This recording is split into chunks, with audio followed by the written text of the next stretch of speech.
जय श्री कृष्ण दोस्तों।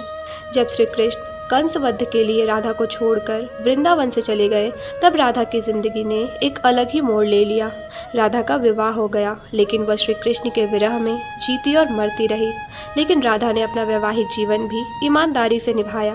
अपने सारे कर्तव्यों से मुक्त होने के बाद राधा अपने अंतिम समय में अपने प्रियतम कृष्ण से मिलने द्वारिका पहुंची।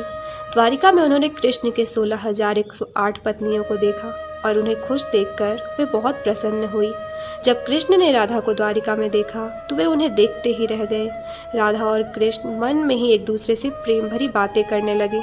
राधा के अनुरोध पर कृष्ण ने उन्हें महल में एक देविका के पद पर नियुक्त किया।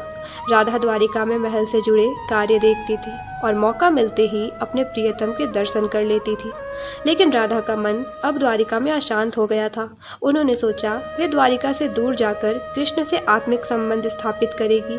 इसलिए वे द्वारिका छोड़ पास के जंगल के गांव में रहने लगी। धीरे धीरे समय बीता और राधा बहुत अकेली व कमजोर हो गई। राधा का अंत निकट आ चुका था।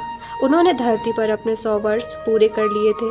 उन्हें अपने अंतिम क्षणों में कृष्ण की बहुत याद सताने लगी। आखिरी समय में कृष्ण राधा के सामने भी आ गए और उन्हें अपनी बाहों में थाम लिया और धरती पर बैठ गए। कृष्ण ने राधा की अंतिम इच्छा पूछी और उन्हें कुछ मांगने को कहा। तब राधा ने कृष्ण से कहा कि वह उन्हें आखिरी बार बांसुरी बजाते देखना और सुनना चाहती है।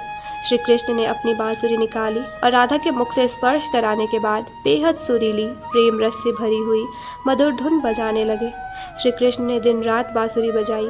बांसुरी की मधुर धुन सुनते सुनते एक दिन राधा ने श्री कृष्ण की गोद में अपना शरीर त्याग दिया और हमेशा हमेशा के लिए अपने कृष्ण में विलीन हो गई।